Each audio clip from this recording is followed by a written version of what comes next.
Neste programa, fica a saber mais sobre a Associação de Educação à Distância dos Países de Língua Portuguesa. No Fugas, conheça o herbário do Instituto Nacional de Investigação Agrária e Veterinária. Fica a par das atividades da Universidade Aberta no Espaço Aberto. Bem-vindos ao nosso programa da Universidade Aberta. À conversa, hoje vamos ter o professor Paulo Dias, presidente da Associação de Educação à Distância dos Países de Língua Portuguesa. Com que objetivo, no fundo, é que foi criada esta associação? Muito obrigado pela oportunidade para estar neste programa.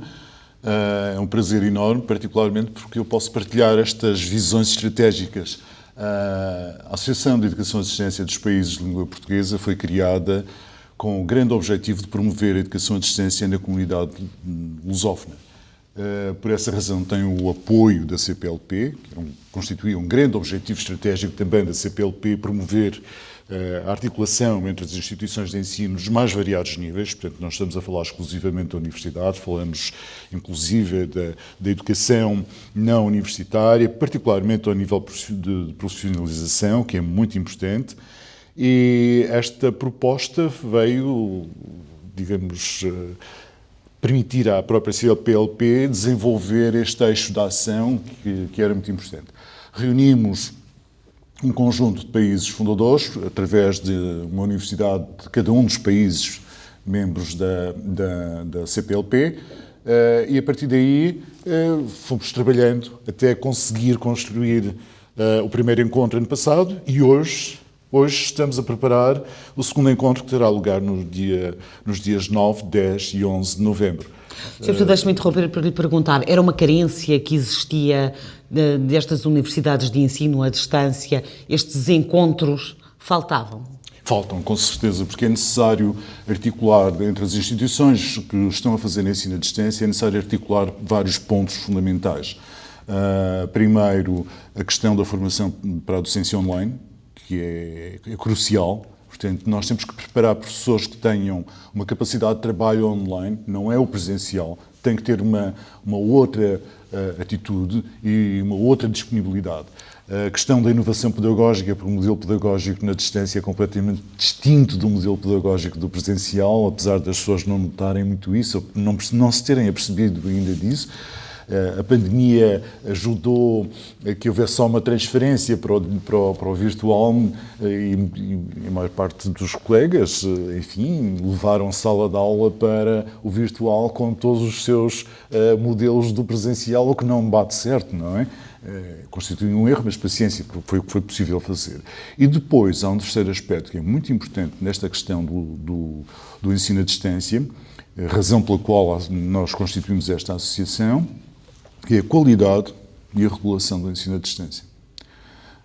A qualidade é um eixo fundamental para nós garantirmos a certificação, o bom entendimento entre as instituições e, particularmente, aquilo que nos interessa muito no âmbito da associação, que é promover a mobilidade certificada pelas várias instituições, mobilidade dos estudantes, portanto, o que é fácil. Portanto, é o nosso grande objetivo e, para além da mobilidade, conseguimos desenvolver uma oferta educativa conjunta.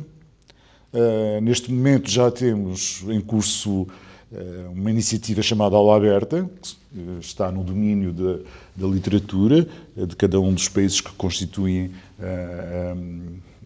esta comunidade, mas o nosso grande objetivo é transformar esta aula aberta, que para já é um curso livre e completamente aberto, portanto não tem nenhuma... É uma aprendizagem. É uma aprendizagem e, particularmente, é uma primeira aprendizagem dos nossos utilizadores, dos nossos estudantes, em relação àquilo que é a oferta educativa à distância. Isso é muito importante, as pessoas têm que aprender também a trabalharem à distância. Mas um grande objetivo, deixe-me retomar, porque este é mais importante, o grande objetivo é transformar esta aula aberta num curso, numa pós-graduação, oferecida em conjunto pelas instituições de ensino desta associação.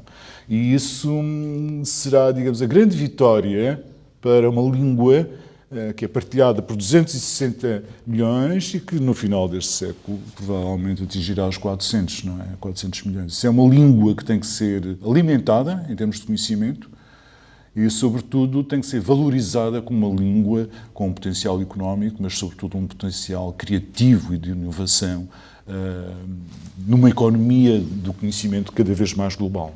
Se para Portugal tem sido muito importante, nomeadamente para a Universidade Aberta, nós podemos dizer isso em relação aos outros países. Cabo Verde tem tido um papel fundamental. Muito, muito, muito. Cabo Verde tem desenvolvido um papel importantíssimo na área da inovação, está a fazer um trabalho na área da inovação. A sua reitora, a reitora da Universidade de Cabo Verde, professora Judite Nascimento, assumiu esta área e tem vindo a trabalhar neste domínio e, aliás, no âmbito do encontro, vai coordenar o painel sobre as questões da temática. Vamos então saber o que é que Cabo Verde tem a acrescentar. Professora, professora Judite Nascimento, agradeço a sua participação e pergunto-lhe se me consegue, de uma forma sucinta, responder a quem nos está a ouvir o que é que a Universidade de Cabo Verde tem feito para que se possam concretizar, enfim, estes objetivos da Associação. A nossa integração fez com que, neste momento, nós estejamos com uma grande percentagem de unidades curriculares já inscritas na nossa plataforma e termos conhecido um boom no número de acessos ao ensino à distância. Os desafios que a pandemia nos impôs com o funcionamento em teletrabalho e fez com que a Universidade de Cabo Verde utilizasse exatamente tudo o que foi acumulado em termos de competências, em termos de capacidade de formação e de transferência, fosse utilizado durante a pandemia e a Universidade conseguiu concluir um semestre inteiro graças exatamente à capitalização desse potencial. Muitos docentes foram formados através das iniciativas que nós conseguimos com os parceiros internacionais, agora estão a multiplicar a nível da Universidade de Cabo Verde e a criar competências nos estudantes e nos docentes para podermos continuar a enfrentar os desafios da pandemia e do ensino à distância. Obrigada, senhora professora. Vamos voltar agora a falar com o professor Paulo Dias. Sr. professor, diga-me, não só Cabo Verde, que nós tivemos a ouvir e com um papel fundamental, mas também Moçambique tem mostrado um forte empenho. Com certeza. Moçambique está a desenvolver a área da qualidade e regulação. Portanto, a Universidade Eduardo Mondlane e o seu reitor, que é vice-presidente da associação, têm vindo a trabalhar particularmente esta área. E uma das responsáveis pelos, digamos, desenvolvimentos mais práticos tem sido a professora Nilza Xirinda, que dirige o Centro de Educação à Distância da Universidade Eduardo Mondlane. Vamos então agora falar com a professora Nilza. Sr. professor, agradeço como diretora do Centro de Educação à Distância, agradeço a sua participação e sei que está neste momento a desenvolver um projeto para apresentar no próximo encontro. A Universidade está a organizar o painel sobre regulação e qualidade e a nossa grande expectativa é que possamos ter um debate muito grande sobre a qualidade e regulação da educação à distância, não só em Moçambique, mas em todos os países que fazem parte da associação ou que são membros da associação. Ou seja, Moçambique, como tal, já tem, por exemplo, o Instituto Nacional de Educação à Distância, que regula esta modalidade de ensino, mas importa, sim, saber o que está a acontecer no Brasil, em Portugal, em Cabo Verde, em Angola, e por aí fora. Então, partilhar as experiências sobre a avaliação da qualidade da educação à distância nos países de língua portuguesa e que são membros da associação, creio que vai ser muito bom para todos nós e vai permitir-nos, de algum modo, até alinharmos os parâmetros, alinhar os indicadores, de modo que todos os nossos cursos possam ser certificados e reconhecidos usando os mesmos critérios. Obrigada pela participação. Sr. professor, vamos falar só quase para terminar, sobre o próximo encontro que a Associação, aliás, o segundo encontro que a Associação tem já no próximo mês. Muito obrigado pela oportunidade. É sempre importante falar deste encontro, porque no momento de pandemia, organizar um encontro desta natureza, absolutamente livre, gratuito, portanto não há limitações nenhumas, também não há propriamente o sentido de um encontro tradicional com comunicações dos nossos participantes. Está previsto um conjunto de 3 painéis sobre os grandes temas de trabalho da Associação. O primeiro painel será conduzido pela CAPES, sobre o domínio da formação de professores para a docência online, que é uma área estratégica de extrema sensibilidade neste momento, porque é urgente formar ou capacitar. Acho que é melhor, este termo é mais importante, capacitar os professores para terem uma intervenção no domínio do digital. Há um segundo painel no domínio da inovação, aliás, acabamos de falar com a professora Judite Nascimento, reitora da Universidade de Cabo Verde, que vai moderar esse painel, e a área da inovação tem um particular interesse no domínio da inovação pedagógica. Eu não posso deixar de referir isto, porque os modelos pedagógicos no ensino à distância são completamente distintos dos presenciais, e, portanto, não serve fazer uma transferência, não chega a fazer uma transferência. É necessário pensar que o modelo pedagógico começa até por uma espécie de um acolhimento numa comunidade diferente, por uma comunidade que tem que criar uma identidade, uma forma de estar conjunta, mas, sobretudo, uma forma de trabalho colaborativo. Isso é essencial. Professor, mas eu sei também que vai anunciar algumas novidades e estamos mesmo a terminar. Estamos quase a terminar. Deixe-me só falar. O último ponto é a qualidade e a regulação, portanto, o último painel. E aquilo que para nós é mais importante neste momento, e vamos aproveitar o encontro, é para lançar a aula aberta durante este encontro e, ao mesmo tempo, promover 2 outros aspectos que são muito importantes. Um, que é a mobilidade virtual dos nossos estudantes entre as instituições de ensino à distância, portanto é fácil fazer isso. Exato. E criar a mobilidade virtual entre os nossos estudantes e trabalhar a partir da aula aberta para a criação de um curso de pós-graduação conjunto, certificado pelas universidades participantes. Portanto, isso será o objetivo deste novo ano, dentro do plano de atividades, e é aquilo que eu quero anunciar neste segundo encontro, que é muito importante, porque é um segundo encontro que vem garantir a sustentabilidade da própria associação. Sr. Professor, resta-me agradecer e desejar um excelente encontro. Obrigada. Muito obrigado.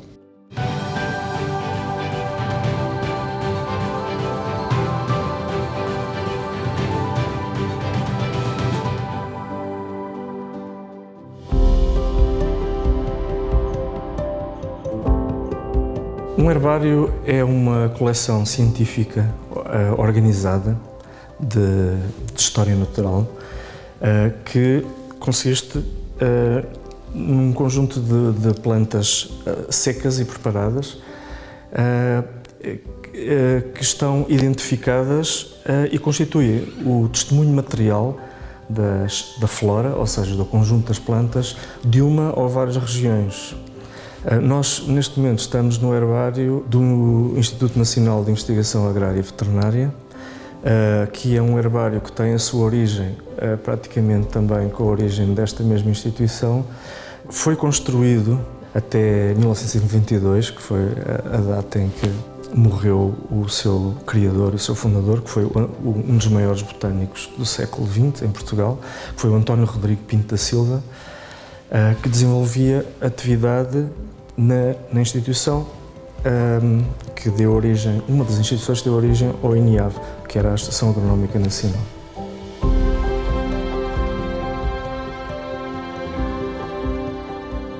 Muitas das plantas que aqui foram apanhadas em localidades que já não existem, como, digamos, localidades com valor natural, contendo plantas, foram urbanizadas ou agricultadas.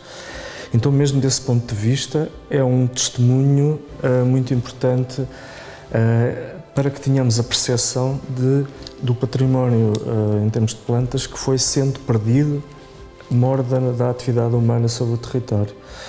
O DNA e a morfologia e a referência dos locais, tudo isso das plantas está preservado em coleções como esta.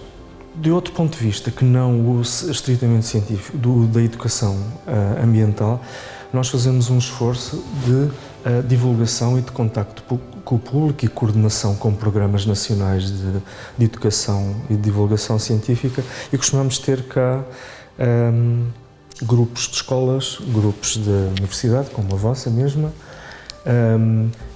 mas os grupos de escola às vezes são crianças bastante pequenas que têm o seu primeiro contacto com a necessidade de documentar a biodiversidade no sentido material.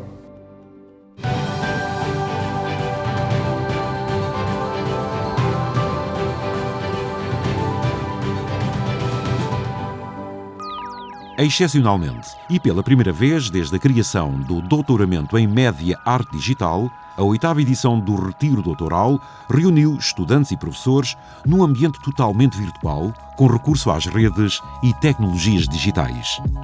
O evento foi, no fundo, a continuidade de um trabalho que já vem sendo feito há vários anos e que teve a função de reunir, durante uma semana, todos os trabalhos e os alunos e os investigadores e outros investigadores com quem colaboramos em torno de um tema que é comum para todos nós, que é a ideia da média arte digital. 2020 foi um ano atípico, tivemos que nos reinventar, graças ao Pedro Veiga, a ideia de recriar o retiro online, criámos mesmo o leitmotiv, que é online, e portanto este ano os nossos estudantes tiveram a oportunidade de criar artefactos, intervenções, comunicações que fossem adaptadas ao online.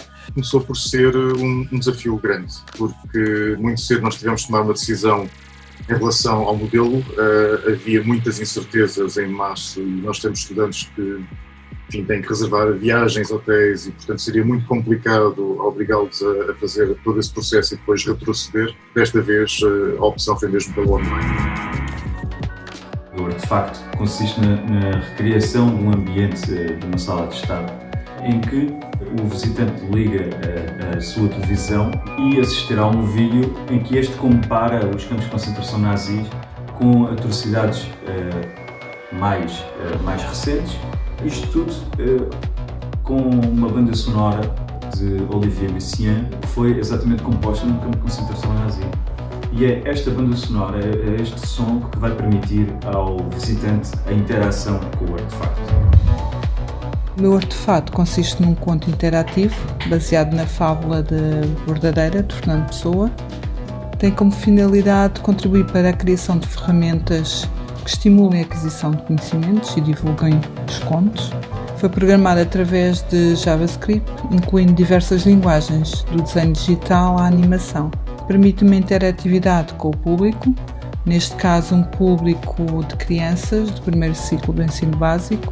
Esta desconstrução do conto permite o destaque de palavras que irão possibilitar a exploração de conteúdos pedagógicos. A exploração é obtida através da interação com o espectador. Os contos interativos são um misto de narrativa digital e jogo.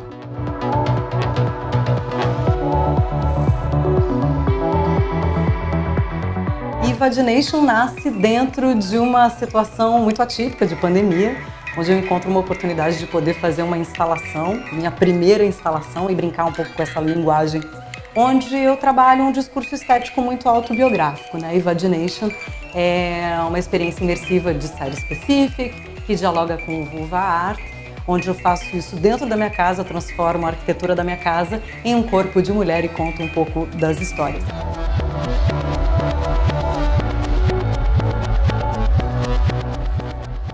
MIN é uma experiência visual e de comunicação, procurando explorar as transformações da palavra perante a alteração do seu contexto ou perante a identidade do autor. A obra é composta por um conjunto de personalidades e citações. Convido o público a agir, dando a sua opinião. Arriscamos questionar a informação que nos confronta ou devemos aceitar a mesma tal como nos é apresentada? Encontrar o cubo verde para aceitar e o cubo vermelho para recusar a informação. No ecrã será apresentado o resultado global das ações do público. Pelo futuro do passado é reviver a minha infância. É uma instalação audiovisual de caráter experimental que apresenta de forma poética os 4 elementos da natureza: água, fogo, terra e ar. Da união entre os 4 elementos resulta o quinto, o equilíbrio, o éter da vida. A construção do artefato pelo futuro do passado possibilita igualmente o questionamento do impacto da ação humana nos ecossistemas do nosso planeta. The future of the past. The past is the key to the future. O meu artefacto é uma experiência em realidade virtual intitulada Vandalismo ao Crepúsculo, na qual o utilizador é colocado perante uma obra de arte. Ele pode interagir com a obra através de objetos que tem à sua disposição. Alguns objetos são construtivos e outros destrutivos. O utilizador é livre de interagir como bem entender. Não há um objetivo definido. Pode optar por decorar ou embelezar a obra, ou, por outro lado, pode optar por destruí-la. Ao fim de alguns minutos, a experiência termina e o utilizador é confrontado com o resultado da sua interação. Ele criou algo de novo, uma obra sua. Mas será que vai gostar do que vê? O meu artefacto intitulado Who Are We? De índole artivista, pretende, de um ponto de vista geral, explorar a temática da data valence, visando informar sobre este sistema de monitorização e fundamentar os debates atuais sobre o seu uso. Em particular, o artefacto incide sobre a relação do corpo físico com o corpo virtual, dataficado, provocando um questionamento sobre novas possibilidades de pensar o ser humano e a sua existência no contexto tecnológico e social atual, propondo a construção de um novo conceito de ser humano pós-moderno. Para isso, o artefacto integra modelos multimídia e tecnologias interativas para a narrativa digital, tendo a realidade aumentada como principal mídia, aliada ao website, código QR e mídia impressos. A Universidade Aberta é a Universidade Pública Portuguesa de Ensino à Distância. Esteja atento ao portal da UAB e aceda a todas as informações sobre iniciativas e cursos. portal.uab.pt. Até ao próximo programa. Fique bem.